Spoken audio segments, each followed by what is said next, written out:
Perkenalkan, nama saya James dari kelas LPA 11.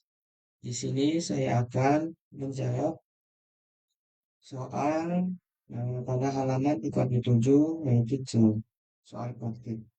Di sini disuruh membuat prototype database. Anda diminta untuk merancang sebuah prototype database relasional untuk sistem informasi sebuah perpustakaan sekolah. Database ini mencakup informasi tentang buku, anggota perpustakaan, peminjaman buku, dan informasi lainnya. Berikut, inilah prototipe database yang telah saya buat. Di peminjam itu em, harus memiliki ID peminjaman, lalu ID buku, ID anggota, tanggal, tanggal baru pinjamnya, tanggal kembali, dan statusnya. Lalu lanjut ke anggota perpustakaan. Di anggota perpustakaan itu ada ID anggota, nama, alamat, dan nomor telepon. Setelah itu lanjut ke buku yang ingin dipinjam. Di buku itu ada ID buku, judul buku, si penulis, tahun, tahun terbit si buku, dan kategori bukunya apa. Oke, lanjut. Pertanyaan pada halaman.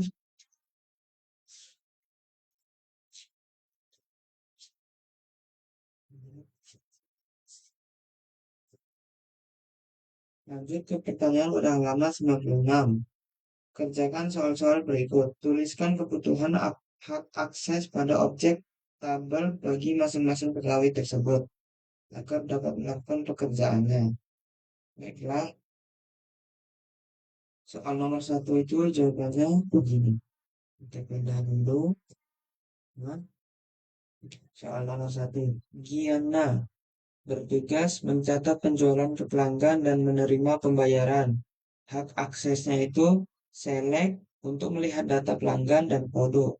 Insert untuk mencatat penjualan baru ke dalam tabel penjualan. Update untuk memperbarui status pembayaran di tabel penjualan. Lanjut, orang kedua yaitu bernama Jessica bertugas melakukan pemesanan produk dan pembayaran ke pemasok. Hak aksesnya itu select untuk melihat data produk dan pemasok. Insert untuk mencatat pemesanan baru di tabel pemesanan. Update untuk mengubah status pemesanan atau pembayaran ke pemasok.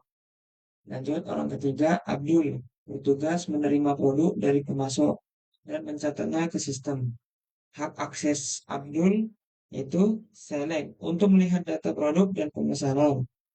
Insert untuk mencatat produk yang diterima ke dalam tabel penerimaan.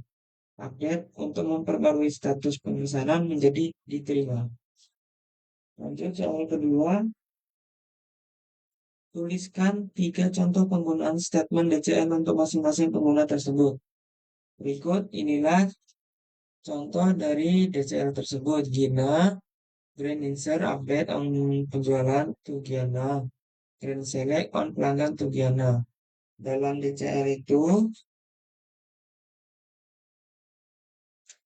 Grand digunakan untuk memberi hak akses kepada pengguna atau role. Lalu revoke digunakan untuk mencabut hak akses yang sudah diberikan sebelumnya. Jadi, jika kita ingin mencabut hak aksesnya, kita hanya mengganti ini menjadi revoke.